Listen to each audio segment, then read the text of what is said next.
This is Law of Attraction Explored. I'm Tim Grimes. If you'd like a free guide that explains the hidden link between relaxation and the law of attraction, or if you want more information about my books or my coaching, you can visit radicalcounselor.com. Enjoy the episode. So, as usual, we will be exploring some nuances today in regards to different ways to apply manifesting or law of attraction principles. Something that often seems to hold us up or confuse us is the seeming difference between trying to consciously manifest something to create something in your external reality and letting go of a feeling or an emotion or state of mind. It often seems like these two practices, which are both associated with the law of attraction, are opposite each other, or at first glance don't have much in common. Now, if you are a longtime listener to this show or have been working on this stuff for a while, you'll probably realize that these are not opposite practices, trying to manifest something externally and letting go, but actually align together very well and can be used side by side effectively. However, too often we get stuck by trying too hard to manifest something still, even if we know better, even if we know about letting go. And this is an interesting paradox. It's actually worth considering to think that perhaps if you're having trouble manifesting or making changes externally in your life, as most of us sometimes have problems doing, at least from time to time, especially when it comes to significant issues in our life that we have been working on changing and have been unable to seemingly change as effectively or as quickly as we would like, it's often worthwhile to drop any type of manifesting technique intended to create an external change in your life and simply focus on the emotions or feelings, or one might say the resistance that comes up when we are trying to manifest an external desire.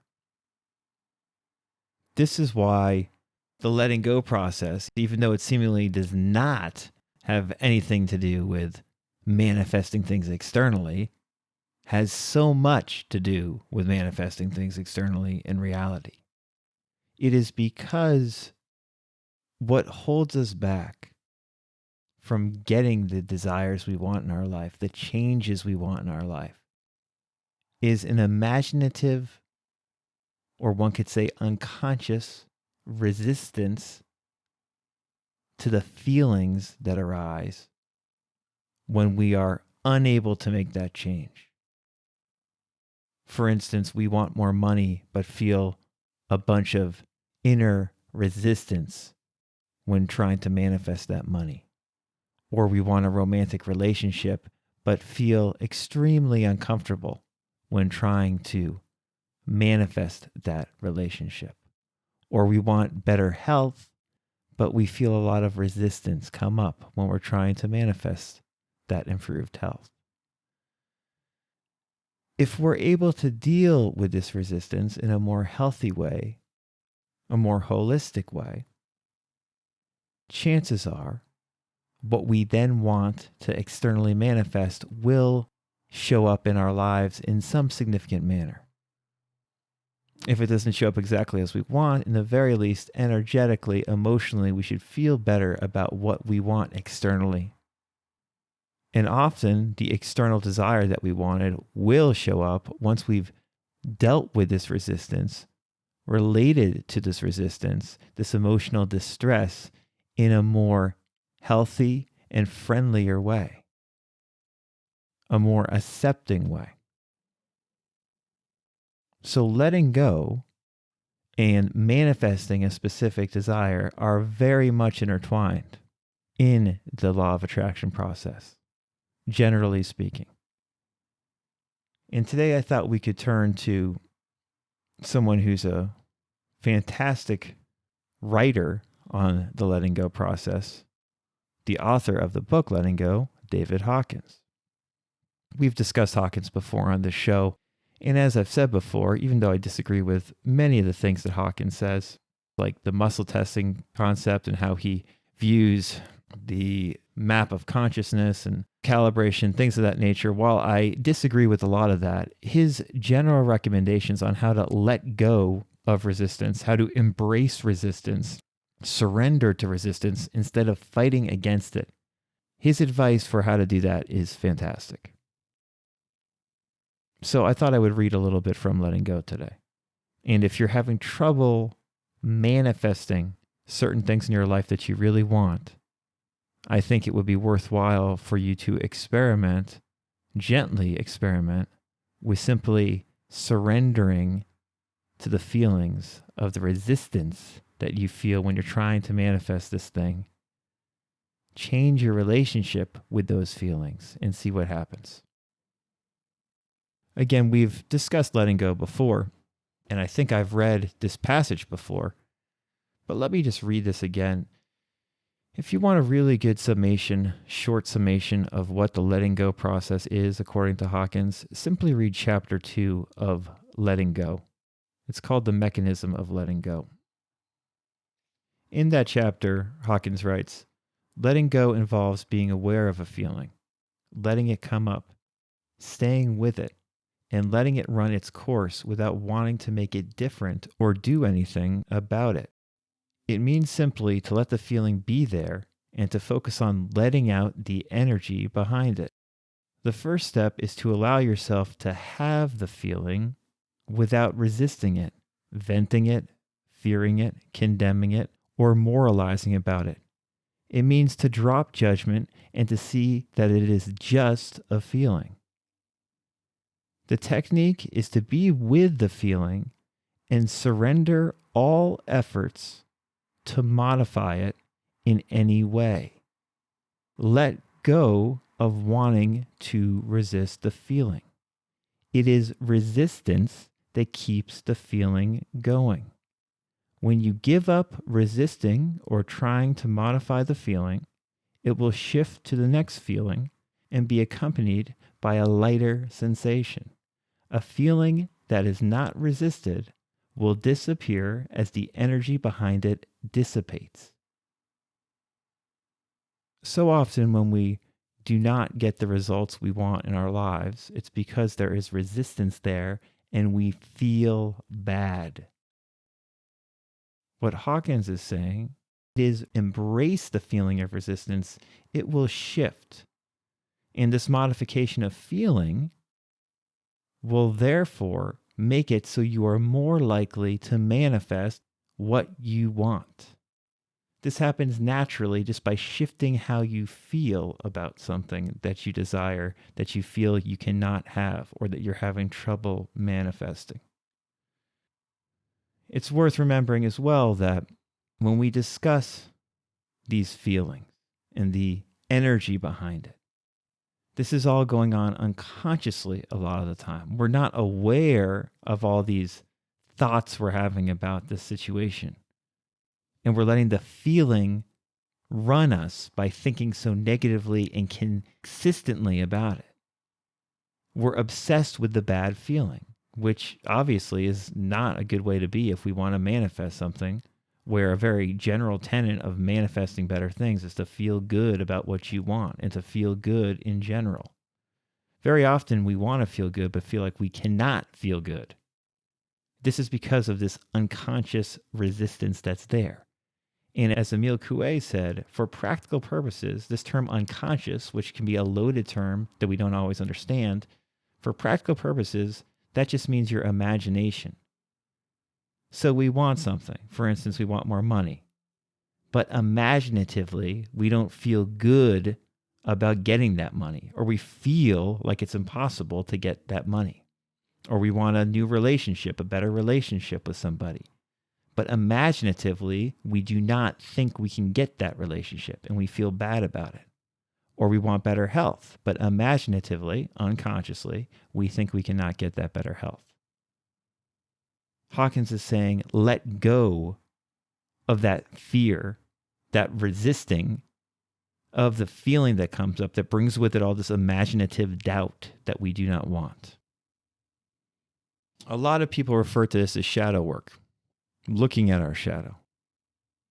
In discussing fear, in letting go, Hawkins writes about our shadow.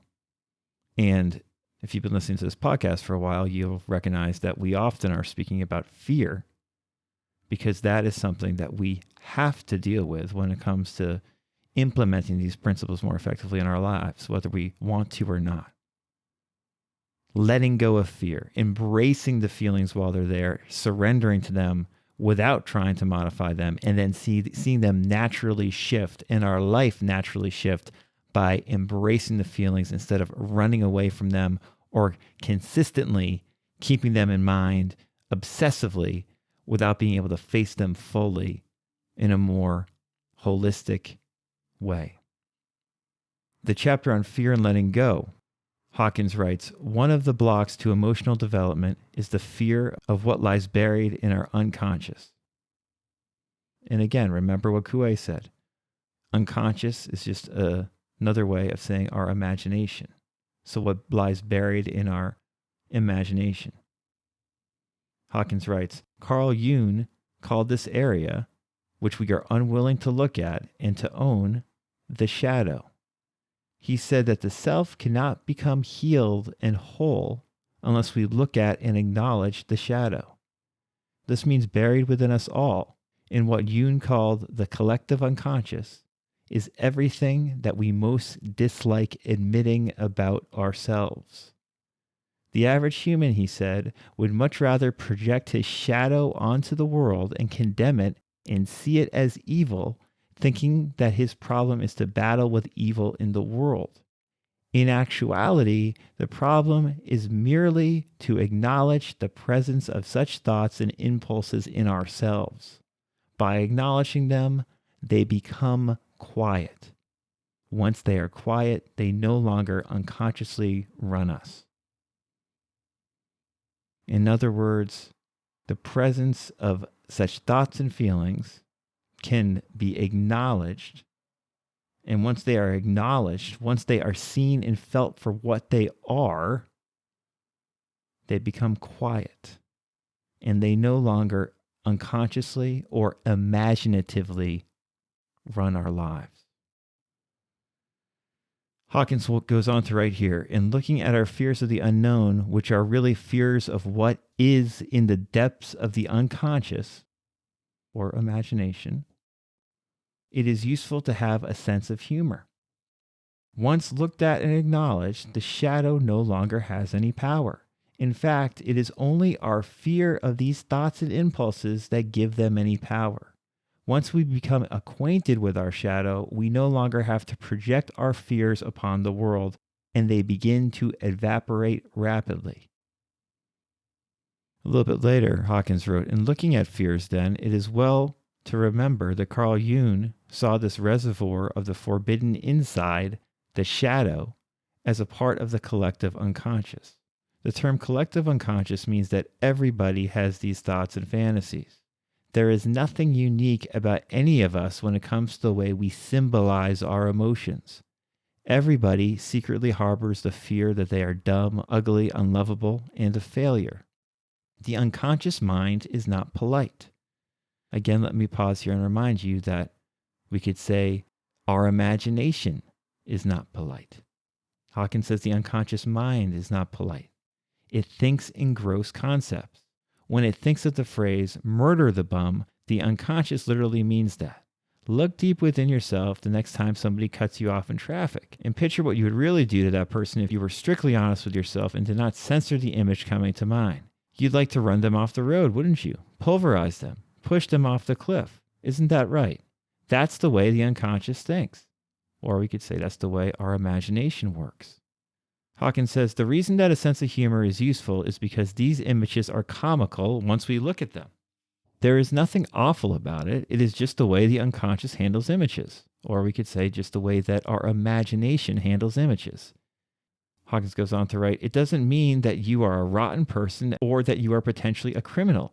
It just means that you have gotten honest and faced how the human animal mind operates in this dimension. There is no point in getting melodramatic, self-critical, or tragic about it. The unconscious is crude and uncivilized. While your intellect went to prep school, your unconscious remained in the jungle where it still is swinging in the trees. Looking at the shadow side is not a time to get prissy or squeamish. It's not a time to take it literally either, because the symbols of the unconscious are just that. They are symbols, and they are primitive in nature. If worked with consciously, they can empower us rather than inhibit us. Again, another way of looking at this is that our imagination is very primitive in a way. We can say that it's powerful and can do all these amazing things, but our imagination works in this very emotional way. And if we work with our unconscious, or you could say our imagination consciously, it can empower us rather than inhibit us. Hawkins says it takes a lot of energy to keep the shadow buried and to suppress our multitude of fears. The result is energy depletion. So this is why doing shadow work, letting go, and another way of saying letting go is releasing or surrendering. Or there's all these other words we could use to describe the same process, but feeling your feelings, becoming comfortable with what comes up and not being so self-critical, and actually looking at a lot of these things that we think, that we imagine with humor can be so valuable. And one thing I really appreciate about Hawkins is that he's funny. He has a sense of humor. So many of these manifesting teachers are rather dry and humorless, one could almost say. Hawkins is not like that. And I think one reason he's not like that is because he sees the silliness and the absurdity of many of the things we think. Become more comfortable with how you feel. If you do that, your imagination will treat you more kindly. And inevitably, you will manifest better things in your life.